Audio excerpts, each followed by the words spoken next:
Okay, go ahead. Okay, the American Medical Association was founded May 7th of 1847 at the Academy of Natural Sciences in Philadelphia by Nathan S. Davis, M.D. The AMA is comprised of 4 organizations, first of which is a board of trustees that oversees senior management and advises the AMA's House of Delegates on policy changes.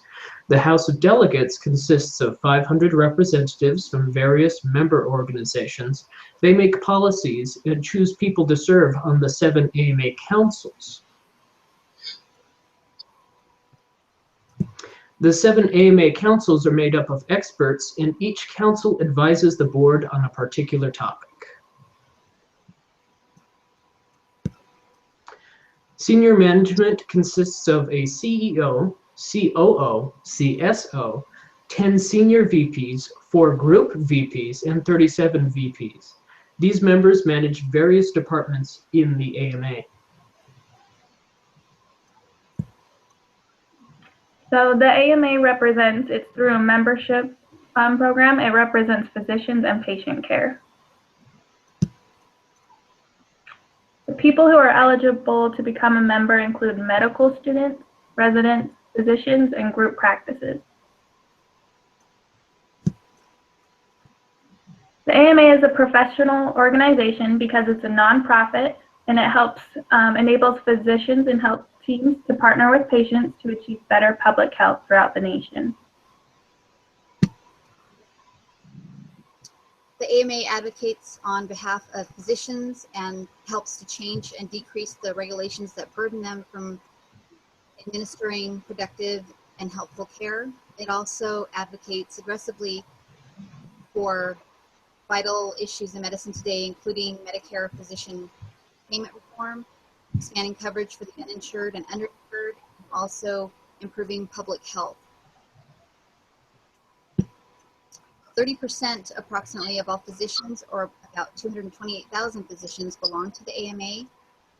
It decreased in support after the Patient Protection and Affordable Care Act was supported by the AMA. Most physicians didn't agree with this policy and therefore however, it has been increasing over the past 4 years. There's other groups also vying for membership dues that are state and specialty medical organizations that physicians also enter into, which takes away from them being a part of the AMA. And so that's what has affected the decrease as well. And this has affected the percentage of members as well, since the political influence is better served locally as opposed to federally.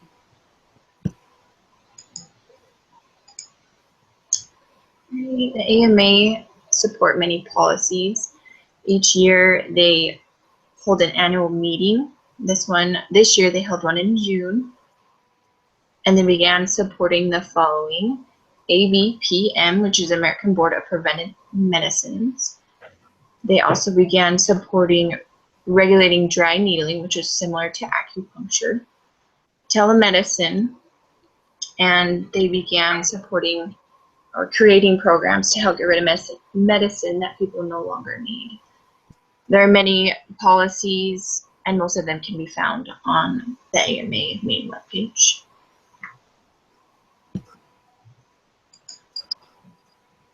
There are some policies that they do not support.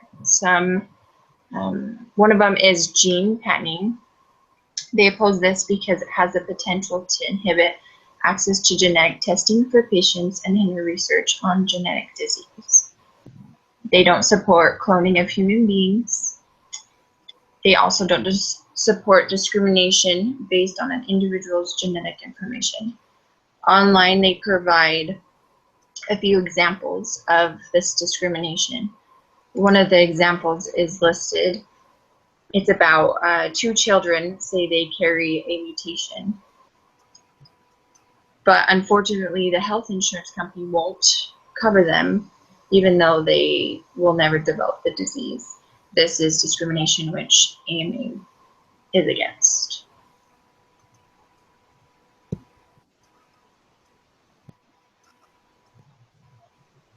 So this is a summary of our presentation, and that concludes our presentation.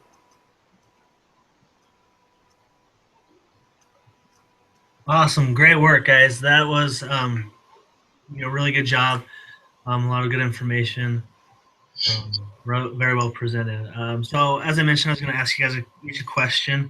We'll just start with Alicia, and we'll work across the screens as you answer this question. But really, my question was, what was the most interesting thing that you learned or that came up as you were doing your research for this topic?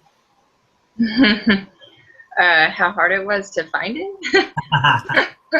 I think, as you could tell when I emailed you, I had a little bit of difficulty trying to find some of the policies, and I think it was because a lot of the time when I clicked, you actually had to sign up like a membership, not like an actual membership, but you had to sign up with like a username and password and such. So I actually had to sign up for that in order to access all their policies.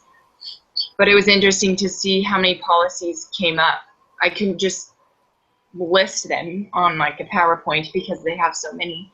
So I kind of just had to select just the most recent ones they had come up with. But I think it was just, yeah, how many policies they have. And it was difficult also finding the policies that they didn't support.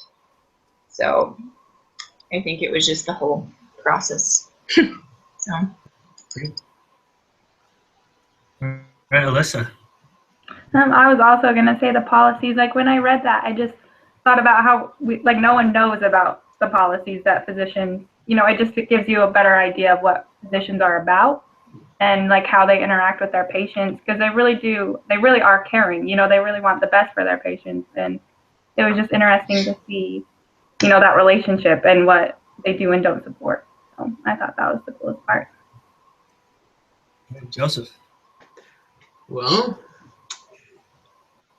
I found it interesting how old the organization actually is, because it was founded over 100 years ago. Definitely. And that's cool to see something that's lasted that long in a world where things don't really last that long anymore. So that's really cool. Mm-hmm. All right, Marilyn. For me, it was, because it's 100 years old, I found it interesting that only 30% of physicians belong to it, especially when you first think of the name of the organization, American Medical Association. I honestly thought in the beginning, before I researched it, that there were more physicians that were part of it. I thought it was more blanketed, more of an all-inclusive, as opposed to a membership-driven organization. Awesome. Well, again, great work. Thank you so much. I'm going to go ahead and stop recording, but hold on for just a sec.